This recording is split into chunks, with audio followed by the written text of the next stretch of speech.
Investing is one of those topics that can be filled with strong emotions, including fear and uncertainty. Yet it's a fear of investing that keeps many people stuck in the endless cycle of working for a paycheck. Getting over this fear of investing is the number one way to reach that amazing goal of financial independence. In this video, I'm going to share a little bit more about my story, break down some of the more common fears about investing, and then give you some small actions to overcome these fears of investing that you can take right now. Investing the right way can be a powerful tool that helps you reach your long-term goals. So if that sounds good to you, then just keep watching. So here's a little bit more about me and my story when it comes to investing and money. I didn't grow up in a household where we spoke about money often. We definitely didn't talk about earning money or investing money or business in general at all. I don't ever remember my parents fighting about money when I was little, and there always seemed to be enough but not a lot extra. Again, money wasn't a huge topic of conversation. Then my parents divorced when I was 13, and from that point on, money was very tight, and I felt like as a family, my mom and my sister and I were always watching every dollar. I started working as soon as I could at the age of 13. I had been babysitting kind of all my life, and my first instinct was to earn as much money as I could at the time in order to overcome that fear of not having enough money. However, I also had this feeling of wanting to hold on to every single dollar because money was so scarce. So while I was driven to earn more money, I didn't necessarily want to invest more money because I wanted to keep as much money as I could. So my biggest fear of investing was not wanting to lose money. I also have a little bit of that deep-seated kind of poverty mentality ingrained, where as soon as I get any money, while I'm afraid of losing it, I also want to spend it as fast as I can because I'm afraid that it will go away. On one hand, it's kind of not wanting to delay gratification, but on the other hand, it's a fear of scarcity and not believing that there will be enough for the future. Fast forward to today, when I am a grown-up adult and I have the power to understand my fears and where they came from, to thank my fears for protecting me and for their service, and then to release those fears and to decide to move beyond them and to educate myself in order to make decisions today that will lead to a much better future. So I know that investing is the number one way to reach financial independence, yet I still had a big fear of investing, and these are some of the fears that I had. So my number one fear was the fear of losing money or making a bad investment. This is very understandable for anyone. You work hard for your money and you want to keep it and do the best that you possibly can with that money. There was also kind of a part in my brain when I was starting out that I felt like if I set aside money for investing, that money was basically gone. So while I know rationally in my head that the money was being put aside to grow and gain interest and compound that interest for an ultimately financially free future, in my gut, it felt like I was losing that money. What changed my perspective was taking a look at this chart. This is a graph of the New York Stock Exchange composite from 1965 to the present. So that's just starting from 1965, not the inception of the stock market.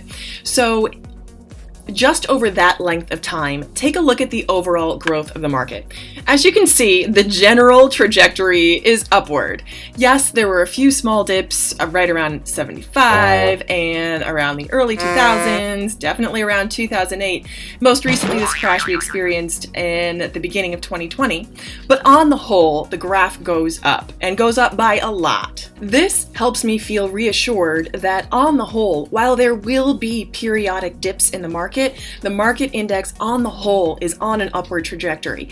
And if that index goes away, then we've all got issues to deal with. On the whole, smart conservative investments are probably one of the safest places you can put your money. My second fear of investing was that I didn't have enough money to even start. I felt like because I didn't have a large amount of money, then it was worthless to even think about investing at all, which is kind of a self-defeating fear because the number one way to not have a lot of money is is to not invest wisely with your money. This is sort of that paradox of denial or despair. And that feeling of despair kept me very inactive and was my excuse for not doing anything. Feeling like I didn't have enough money was my excuse to do the wrong things with my money. Feeling like, oh, it was all pointless anyway because I would never have a lot of money. This is very much a mindset issue first. But ultimately, it was a fear, and a fear that I address by saying, yes, I don't have a ton of money, but the only way to get more money is to do the right things with the money I have right now. My third fear of investing was that I didn't have enough information. I also felt like the system was rigged in favor of the ultra wealthy who had more access to more information and were able to make split-second decisions based on information that I would never have. This is still something I struggle with, but it's a fear that I aim to overcome gradually by educating myself slowly and surely. The most important thing that I've learned lately is that a simple index fund that tracks the growth of the S&P over time will outperform a managed fund almost 90% of the time. Anyone can have access to a simple S&P index fund, and it requires no management whatsoever. So as a disclaimer, this is where most of my investments live.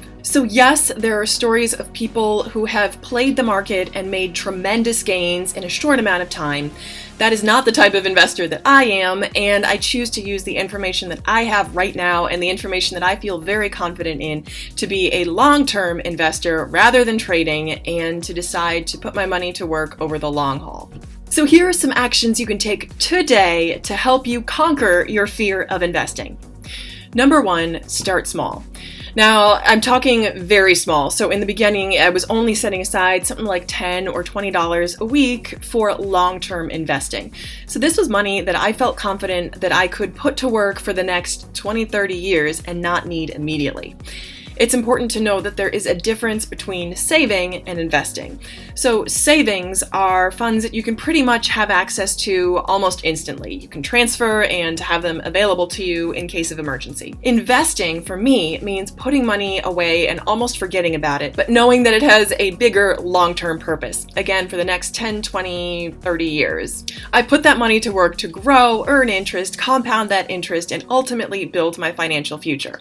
All of that starts very small. And starting small is better than staying stuck. It's like that saying about losing weight. Even if you're out there running 1 mile an hour, you're still lapping people who are on the couch. It's that idea. In starting small, I also like to check my investment statements pretty frequently so I can see the growth. I mean, even small growth is still growth, and it's your money making you money. So that's encouraging. The second thing you can do is start following people who are doing the kind of things that you want to do.